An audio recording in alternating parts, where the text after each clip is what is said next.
Plane mode. Thank you. Thank you. Okay.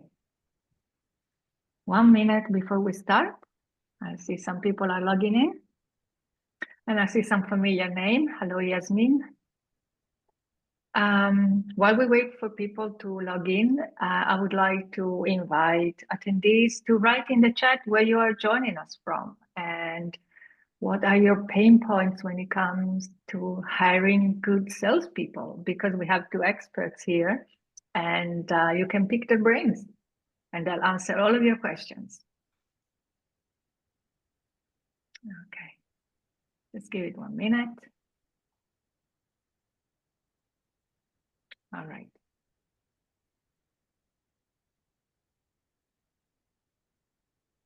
All right, so hello everyone and welcome to today's Gala webinar. My name is Isabella Massardo. I'm content strategist here at Gala. And today's webinar is presented by Claire Lilydal from Language Transactions and Laurie Robertson from Accolab. They're going to talk about strategies for hiring, recruiting, onboarding, the best sales manager that you can find out there. There's going to be time for a Q&A at the end of the session, so please feel free to submit your questions through the Q&A box. And I invite you to do so throughout the presentation as you think of your question. The webinar will be recorded and I will send you a follow-up email with a link to the recording as soon as it becomes available on our website. So for now, I'm going to go backstage and I'm going to ask Claire to take over.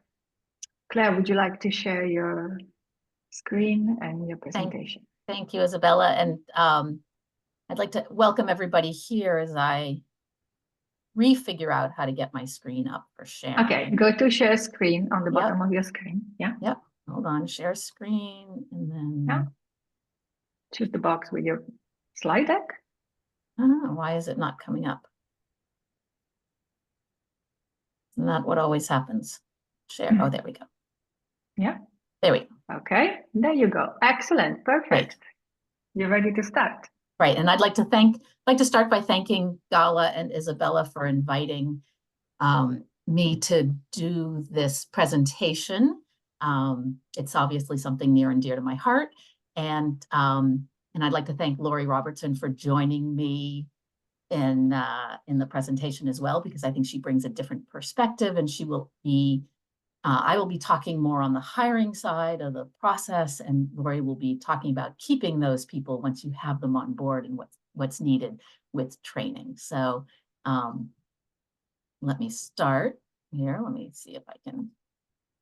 Okay, it's not, Isabella, it's not. Well, you can there we go. Yeah, there you go. So obviously, as I just said, I'm actually with Anzu Global. Language Transactions is Anzu Global's sister company focused on mergers and acquisitions, and Anzu Global is focused on the recruiting end of things. So just a small correction there from what Isabella said was my company. And we hope that when we're done, you'll walk away with some information that's new to you, or maybe reconsider some of the things you think already you know about hiring. In the beginning, when you start the hiring process, I think one of the first things that you really have to think about is the job description that you are putting together for this person. This is important both for you as hiring managers, as well as for the candidate, so that when they walk away with a description that they feel very confident they understand.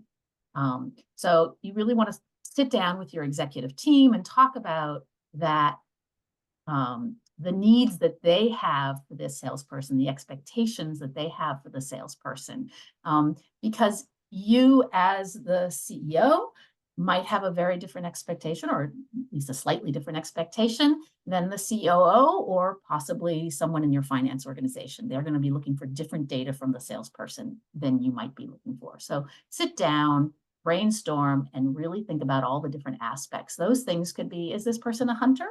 Are they a farmer? Are they doing a little bit of both? Is it all new logos that you want them to focus on? Or do you really need them to work with some of your existing accounts and help grow those accounts? what are the vertical industries that they're looking at? You know, is it all manufacturing? Is it healthcare? Where are your strengths? And are they moving off your strengths, or do you want them to come in and open an entirely new vertical for you? Are they looking only at the US? Are they focused on the EU, on South America? You know, what region of the world? You know, Middle East and Africa. Are they enterprise focused? Are they small and medium business focused? So who are the client? What are the client sizes? Obviously, if you're a small company going after a large enterprise, may not be in your bag of tricks this year. So really want to know the kinds of clients that you're looking for. And then will they be involved in helping you set up sales strategy, or is this very much a tactical focused role? What do you provide for them for any lead generation tools? There are a lot out there. You know, are you giving them Sales Navigator at a minimum, LinkedIn Sales Navigator? You know, so just think about all the different tools that are out there. Are you doing marketing campaigns, or are they doing their own marketing campaigns? What about the CRM? How are they tracking their sales calls after, you know, once as they're making calls, and the activity? That activity belongs to you. So how are you going to track it? Some companies, if you're small, you might literally be doing it in a spreadsheet, or have you gone out and bought a CRM system for tracking? What about onboarding clients? Are they responsible for the onboarding, or does that automatically move to your project management team, your operations team? And again, it goes back to account management. Are they involved in the account once the client is onboarded, or is it all handed off? Conferences and events, will they be going, or will you go as a CEO, or do you only send your executive team? A lot of salespeople get a lot of leads out of conferences, and those leads would be handled differently if it's you going than them going. Training, what kind of ongoing training? And this is really Lori's side that she's going to talk about, but what about training? What kind of training are you going to be providing them, and how much travel you expect out of them? Depending on whether they're selling regionally or across a national territory, or even international, travel can play a difference in the salesperson. That job description that has that, and there's certainly probably more that can go in there also, but that job description is important, and you should have a piece of paper that you can hand to a salesperson that has these things in there, because those are important. Those are important for them to know when they're talking to you about the job, and when they walk away from the interview and they're considering that. So a well-defined job description is important. It takes time to put that together, and it should be heavily considered so that you really have defined the kind of person that you want to bring on board. So now you know the person that you want to hire, you know who they are, you know what they look like. How do you find them? Obviously, networking, your own personal network, is the very best source that you have. Your own employees may know people from conferences that they've gone to. They may have met other salespeople, or they've been going to webinars and networking themselves. So who do they know? And conferences and events are great places to meet other salespeople from the industry. LinkedIn obviously is a resource. Do your own LinkedIn networking. If you have an HR person, they should be building their network on LinkedIn. Magazines. If you read an article and it was written by an interesting person, take a note of who wrote that. Reach out to them. Make contact with them. In the future, they might be a great employee for you. And webinars, the same thing. There are all sorts of people on webinars. Take down the names of the people who went to the webinar. Figure out who they are. Are there salespeople in there that you could then network with and might end up being a potential candidate for you in the future?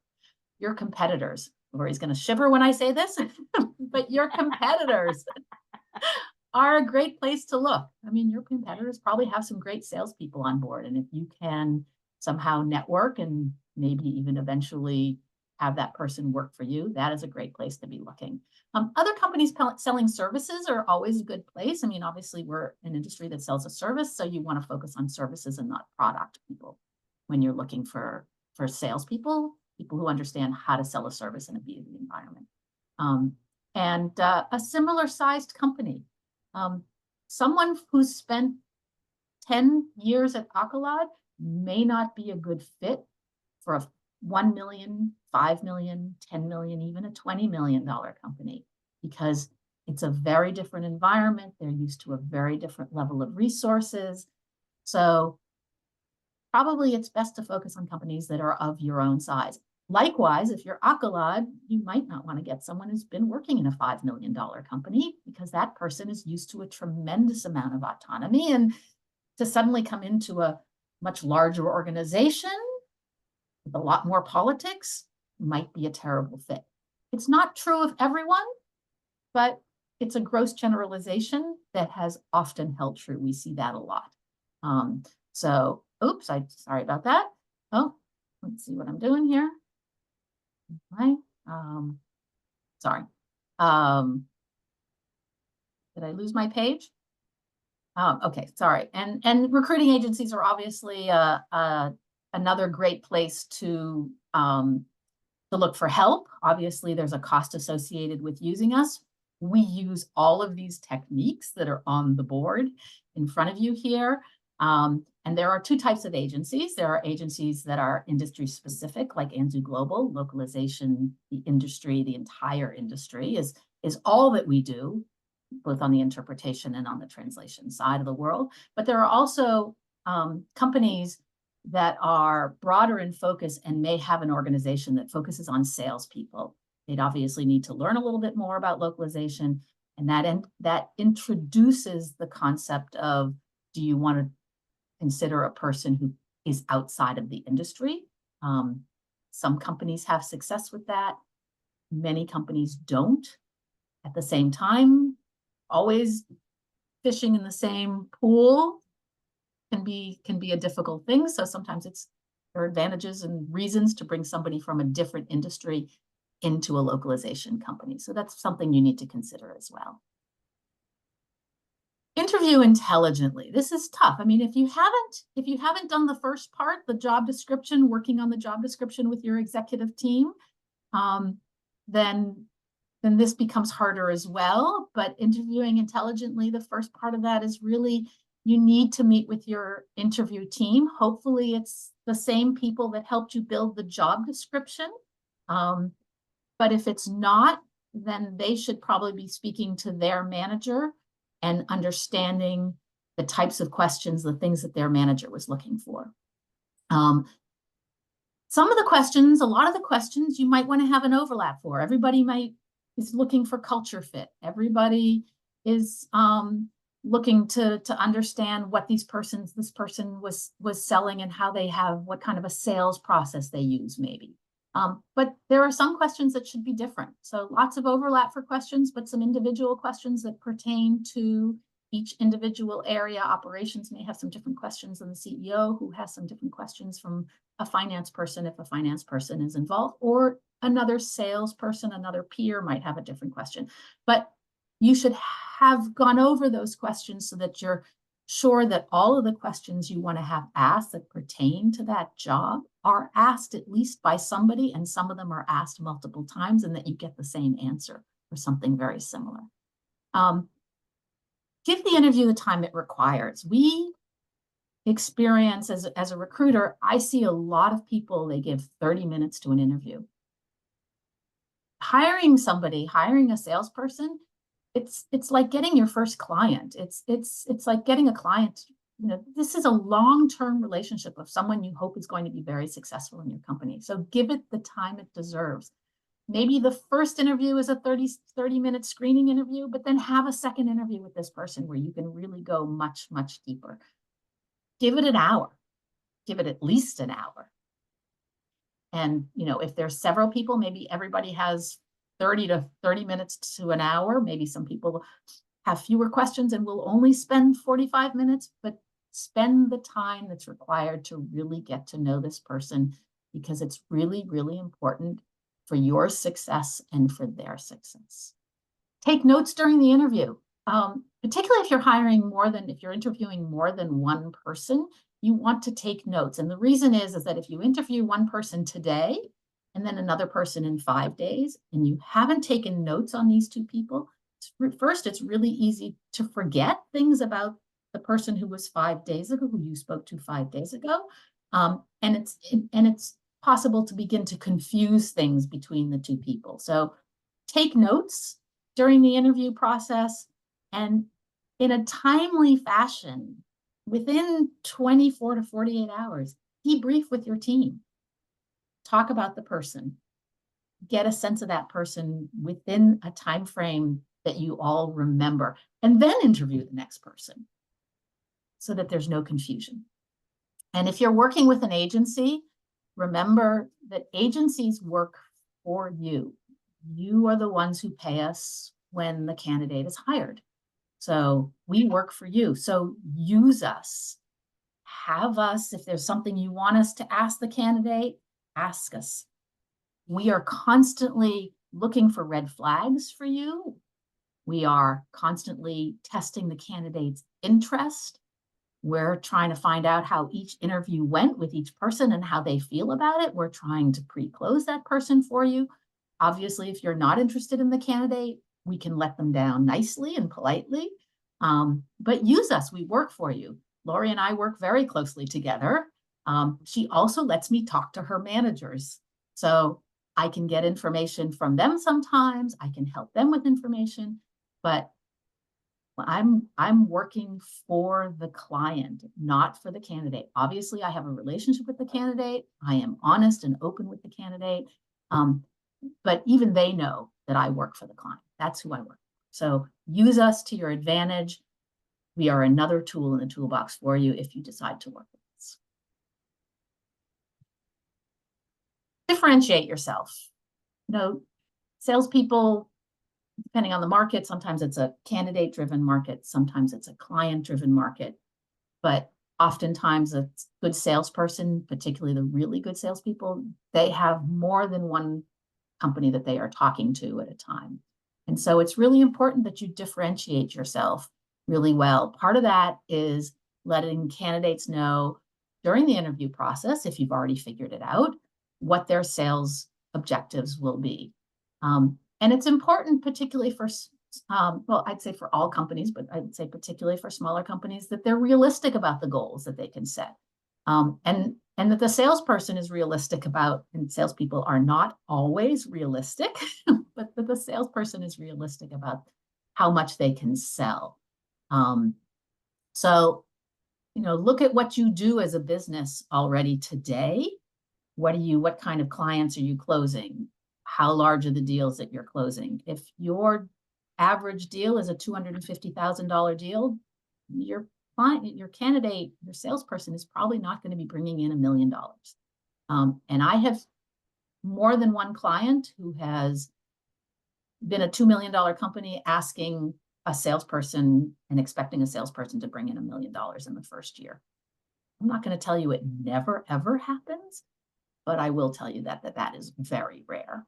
So make sure that you're setting realistic goals. If you can, let a person know sort of what you think they might do year one and what year 2 or year 3 will look like. That's impressive to a candidate who's thinking about their career and their growth. So try to share some of that with them.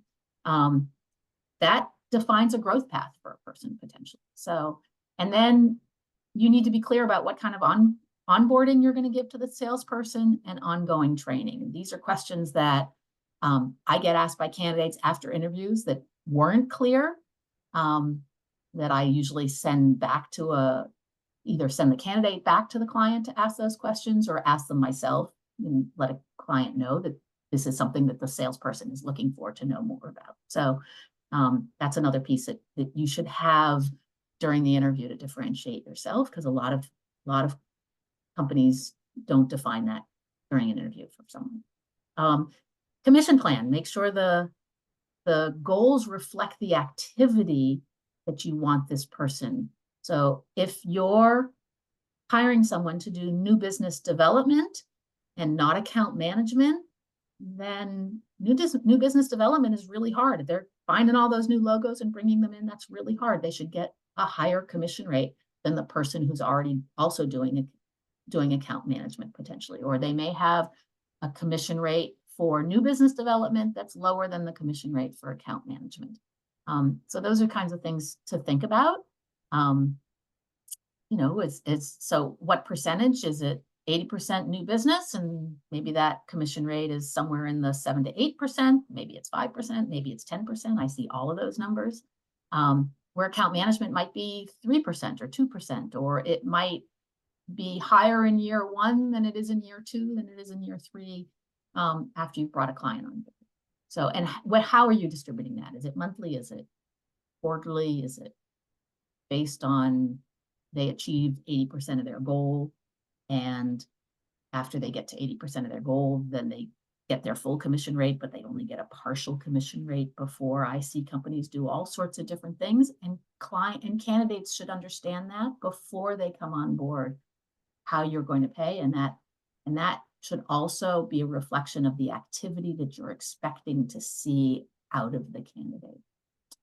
And I always think that for salespeople are in many ways money generated. Not all salespeople only think about the money, but money is a big piece of what motivates a salesperson. So think about, how do I get you to sell more than 100% of your goal? Are there bonuses beyond 100%? Or do you just continue with your regular commission plan? Or am I bonusing you above that? Am I giving you an extra percentage point for every dollar sold above 100% of meeting your goal? So I always say that a salesperson should be encouraged to do greater than 100% of their goal.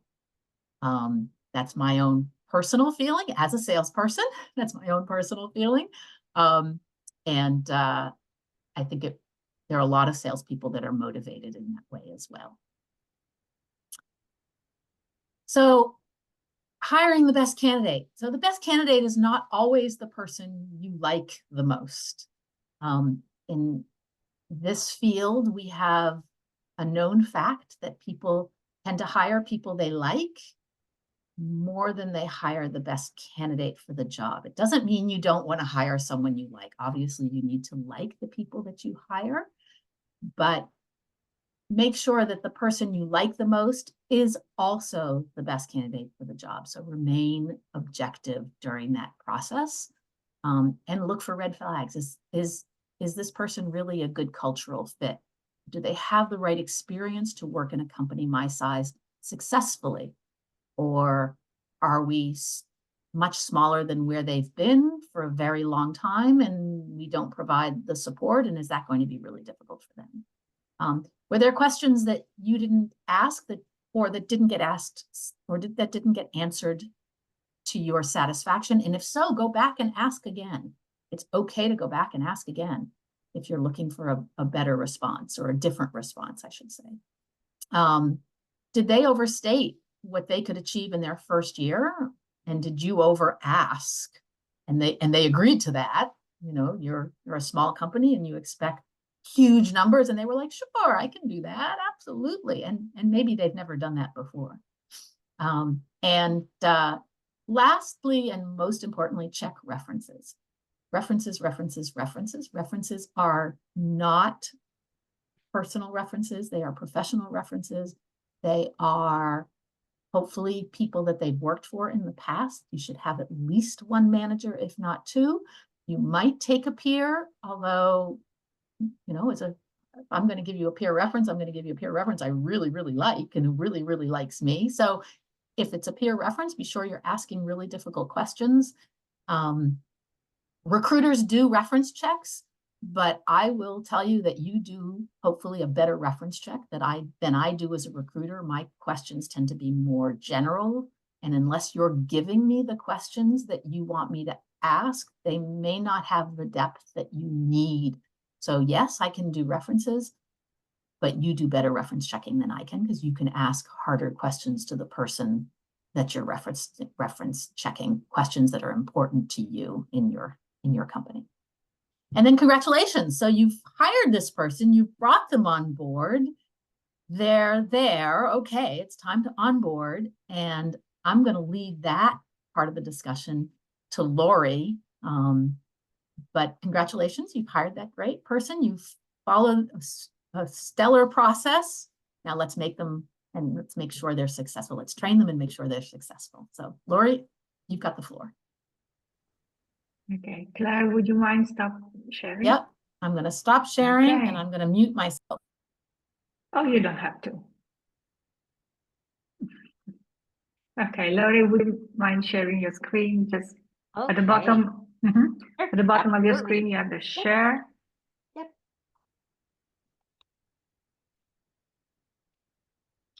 Okay, excellent. You're ready to go. Okay.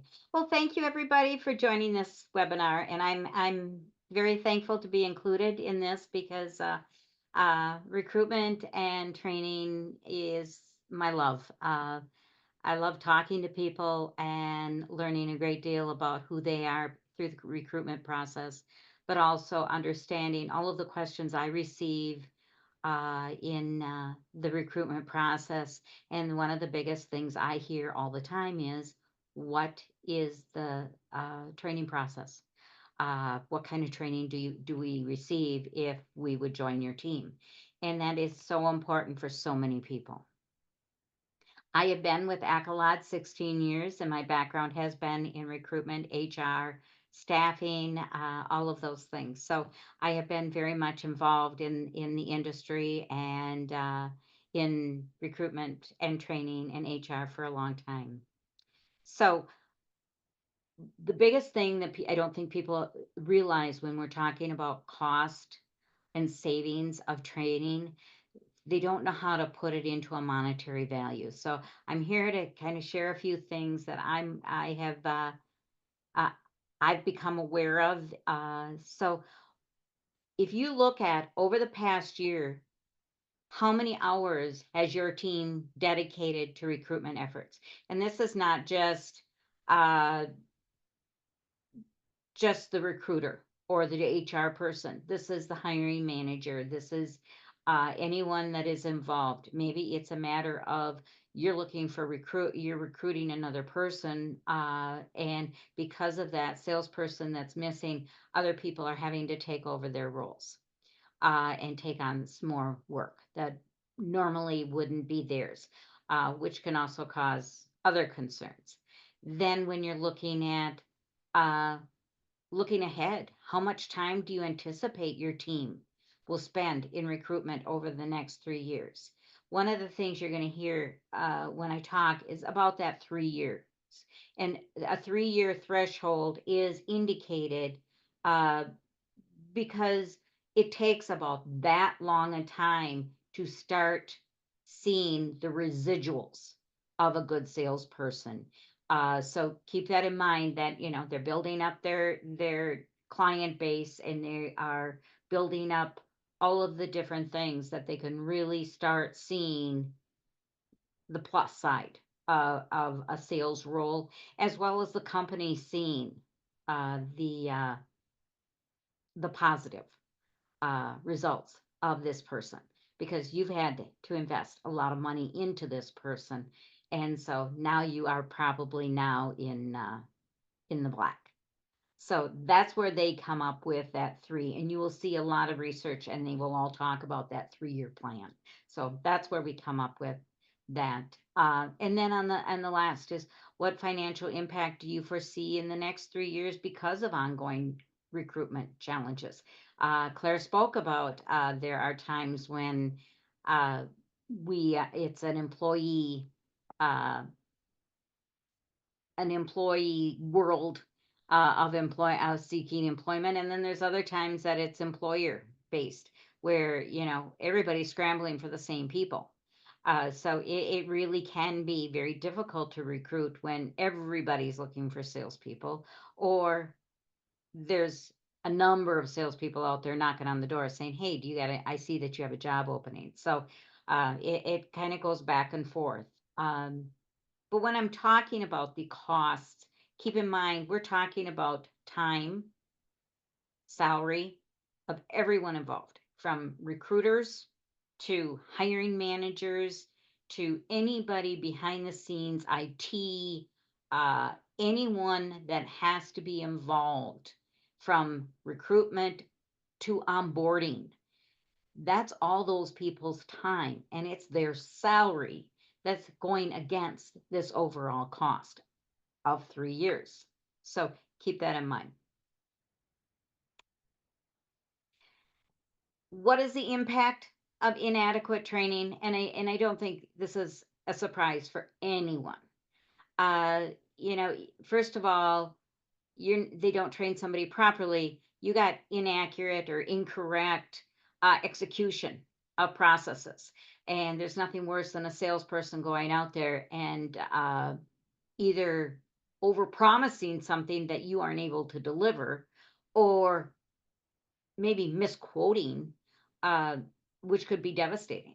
So uh, we want to make sure that they have the right tools and the right knowledge.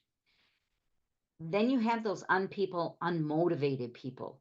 Uh, you know, they're not quite sure what they're doing. They're kind of guessing, and and maybe somebody saying, well, in the sales interview, I said that I had sales, and people are just assuming that I know all this, and I don't. So maybe they're unhappy, unmotivated because they don't have the skills to bring in a big account.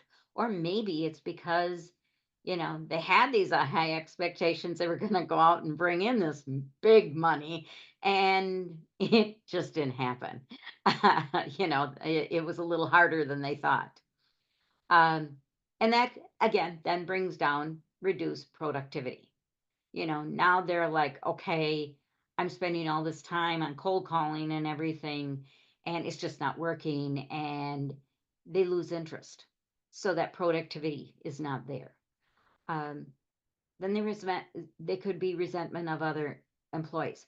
They're in a big sales meeting, and Bill and Sarah are both getting kudos for what a great job they're doing, and I busted my butt all day and all week and all month, and I got, and nobody's recognizing me at that.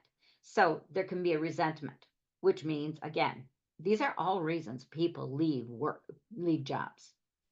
And again, there you go, staff turnover. And the last thing to keep in mind is lack of teamwork. If they're resenting each other, they're not a team. And we all know we are much more successful as a team than alone. Again, we go back to the cost of losing a candidate, annual salary, and again, three years. And again, what am I considering the cost? Staffing agencies. If I'm reaching out to Claire and saying, "Hey, I need help recruiting a salesperson," depending on which agencies you reach out to, the average is 18 to 30% of the salary, depending on the agency and a contract that you have. So that's the cost of an employee. If you're going to offer a salesperson a role, you're looking at a higher salary, and it's going to cost you. So keep that in mind. There's a lot you got to be able to uh, bring that everything back into the black. Licensing. If I'm going to be looking at recruitment sites or anything where I need to have a license, or recruitment sites that I'm going to have to manage my recruitment, that's got to be taken into consideration. And monthly cost of a site can be anywhere between $75 to $800, just depending on what you're using, and maybe it's being used for other things as well as just recruitment. But you got to take that into consideration. And then there's other advertisements and investments that people will make into software programs, and maybe you're just going to put it out in the local newspapers or local websites. Depending on where you go, it's variables on the cost, but keep all of that in mind. Then you look at the cost of onboarding and training. You got to look at the time and the salary of the trainers of that new employee. And that's talking about the HR person that's sitting down with them and talking about the processes and getting them onboarded into the system and getting all their documentation in place. It's talking about the hiring manager that is sitting down and showing them all of the things. It is the trainer that is having to show them the systems, maybe IT, getting their equipment set up and properly used and getting all their logins fixed and ready to go. It could be that mentor or mentors that you have defined for that person. Take into consideration every one of those people. If they're sitting with them for an hour, you're not only paying that salesperson an hourly wage, you're also paying that mentor an hourly wage to be for that. So that's cost that you've got to take into consideration. The other thing is make sure you understand that a new person is someone that is going to need at least 6 months to a year to get up to speed.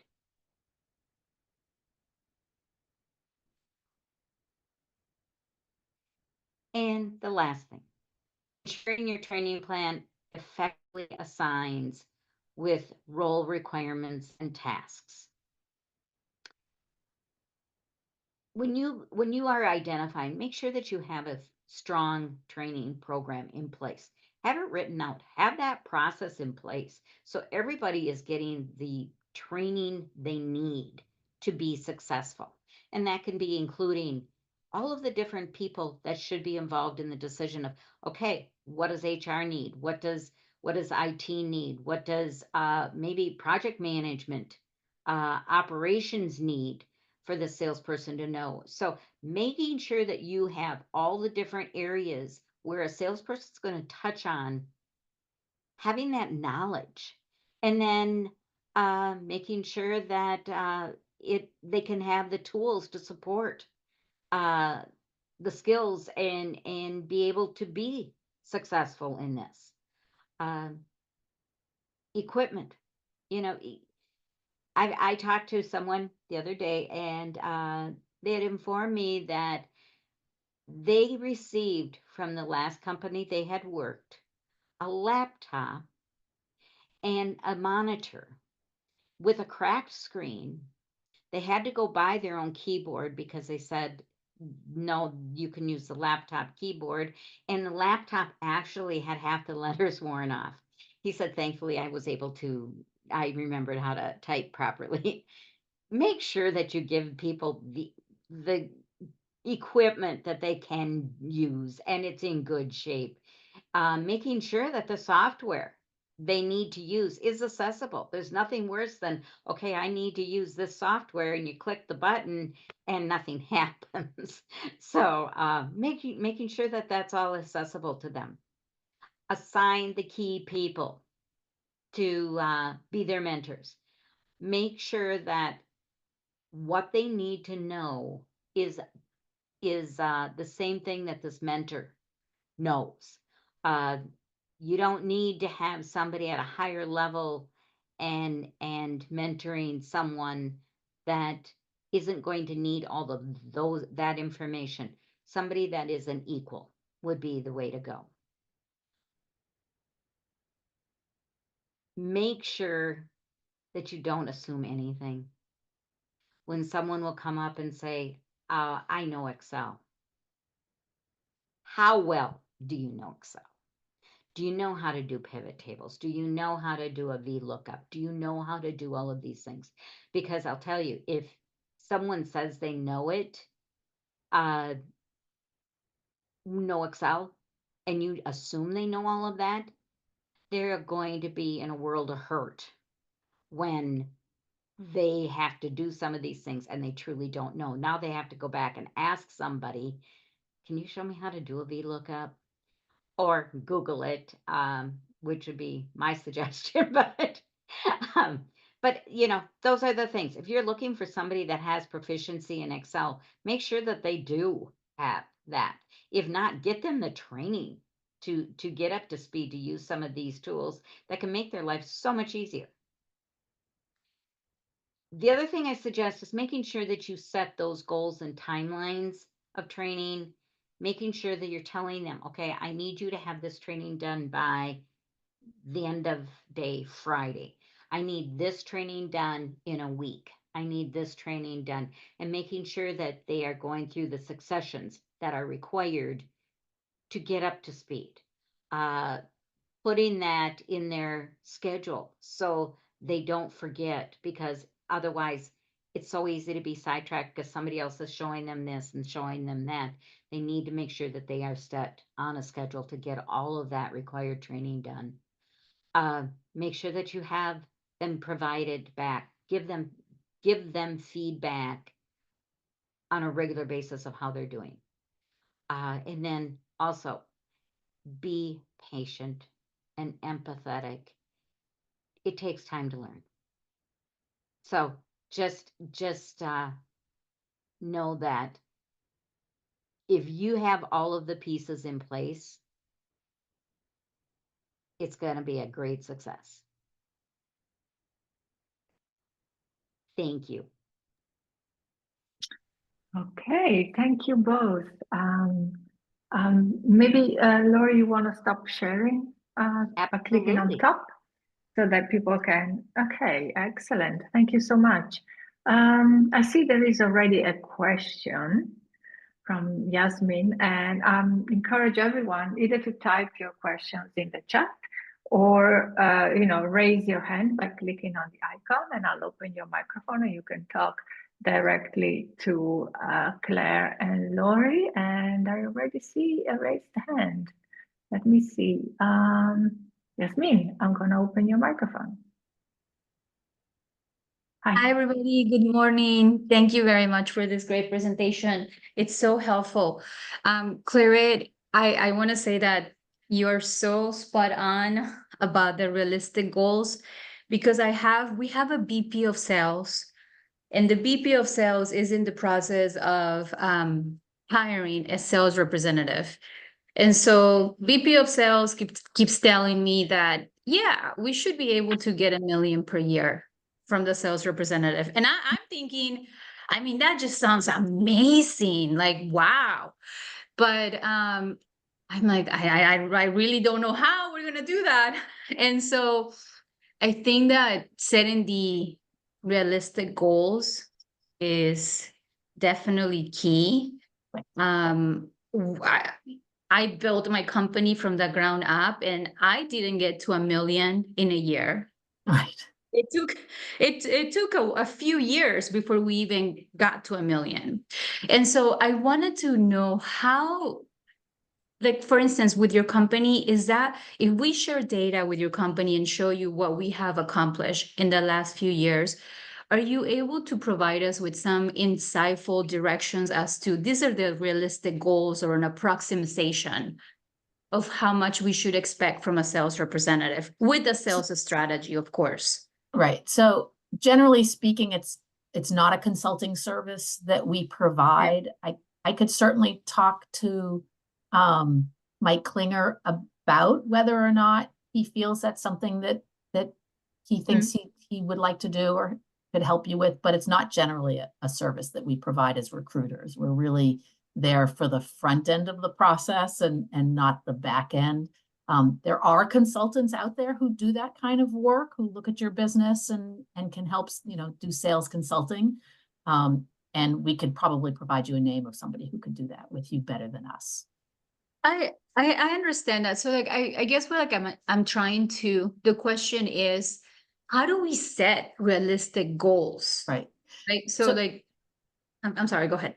No, I was going to say, not knowing anything about you or your business, I will tell you that what we see generally from a first-year salesperson, and this is a first-year salesperson with translation services or interpretation, well, generally translation services experience, coming into a company, selling both translation, interpretation, et cetera. But we see anywhere as an average, and this is a little bit broad, but anywhere from, I'd say, 250 to 500,000 for a first year. Some people can do more, some people might do less, but that's sort of, generally speaking, an expectation of a first year salesperson. And Lori, I know Akalat is obviously a much bigger company and different, but does that sort of fall into what you've seen as you've grown? Maybe think back to when you were a much smaller company. When we were with a smaller, yes.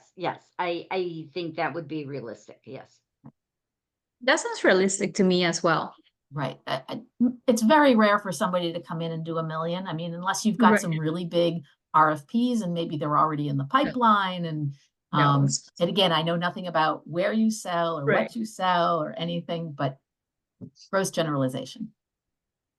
Thank you, Claret. So I definitely like to connect with you, and I have your website. So should I just send an email to your website or? Yes, and you can, my first name, my first letter C and my last name at anzuglobal.com is my direct email. Okay, perfect. I I'll invite send- both. I'm sorry, I didn't want to interrupt, but I invite both Lori and Claire. If you want, you can type in the chat your emails. If you want Sure. to connect with people, please go ahead and do that. And we have another question from Katerina. And she says, this is, let me just, okay. So Katerina's company is currently enlarging and recruiting salespeople. However, they are not sure how to train these salespeople. And so the question from her is there any specific literature, courses, or reference material which could be useful for training sales representatives? You want to go first, Lori? Yes, yes, I definitely can. There's a lot of sites out there that can offer great sales trainings. Uh, and there's a lot. The one thing I would suggest is maybe reaching out to your local uh,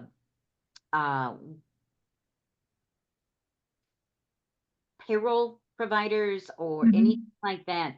They a lot of times will be offering those additional services of training, as well as, I mean, you can go on on a website and do some researches, and there are all kinds of trainings. We actually have a number of trainings that we provide that are from our benefit carrier that we use. And it's excellent because they talk about a number of things, anywhere from cold calling to moving forward with on the next steps of a sales cycle. Okay. Thank you. Claire, do you want to add anything?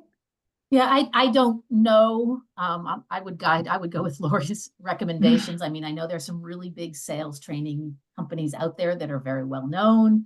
I went through them myself years ago before I became a recruiter, when I was, in the high tech world.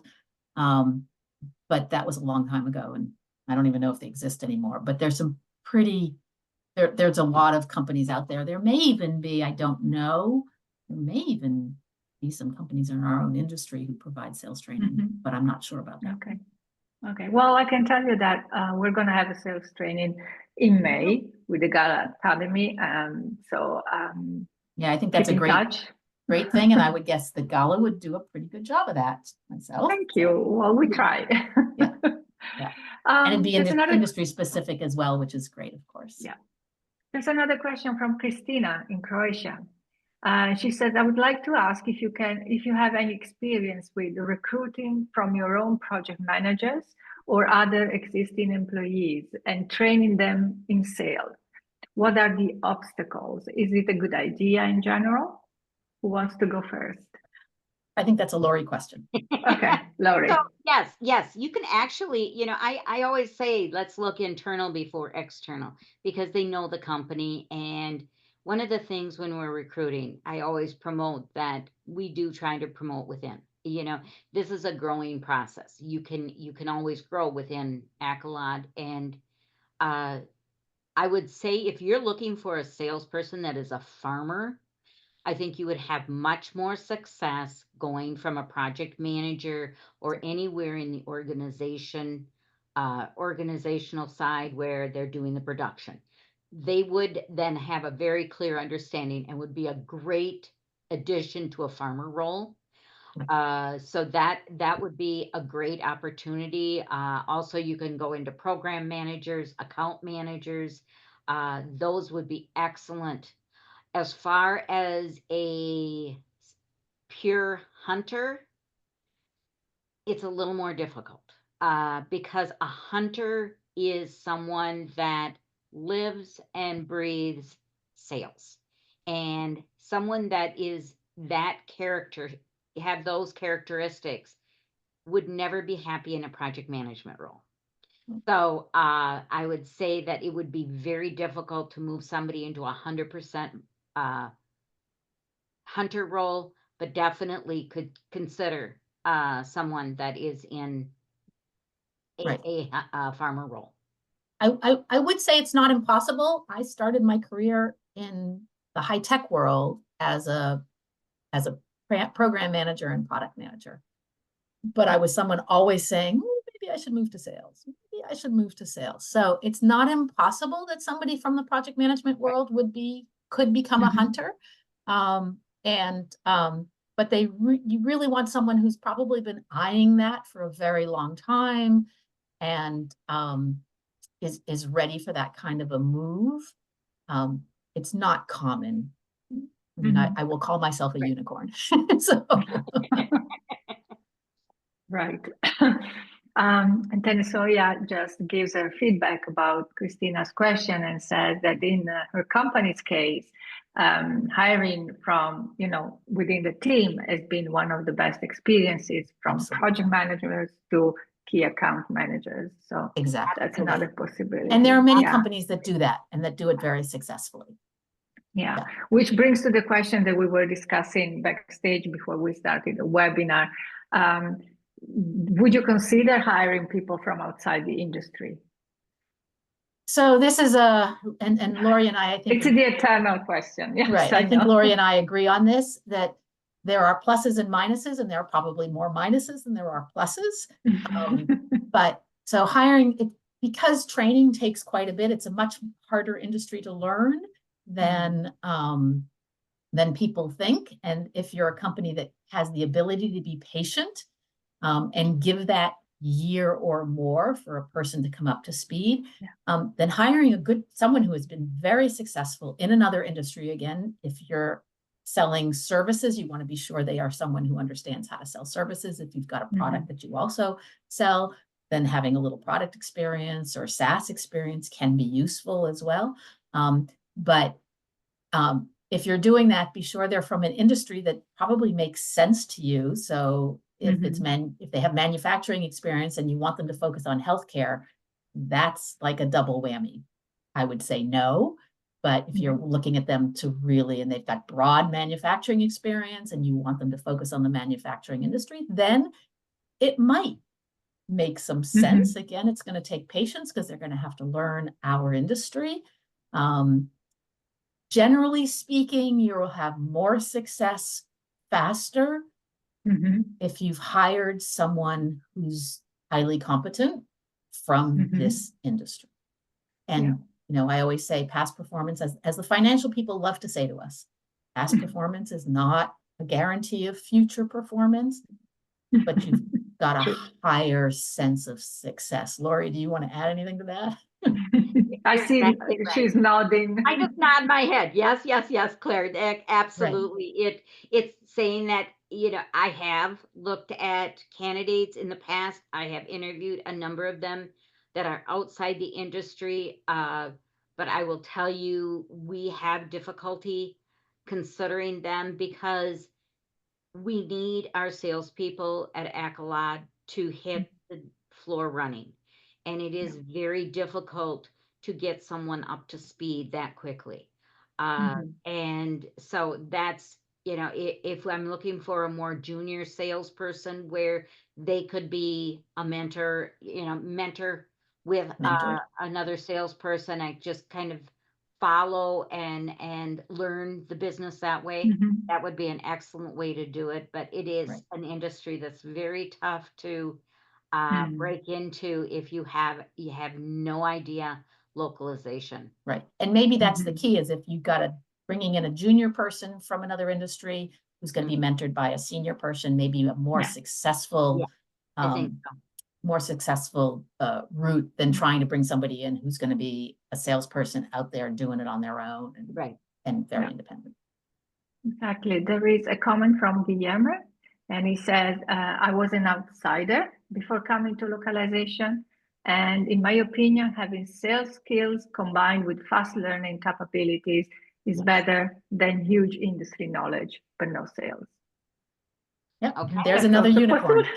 Yes, Yeah. exactly. Yeah, it can be Exactly. done. And there are people who have been very successful. We're absolutely not telling you not to consider that kind, but you really, really your ability to interview this person well and really get to the core of who they are becomes even more important than it ever has been.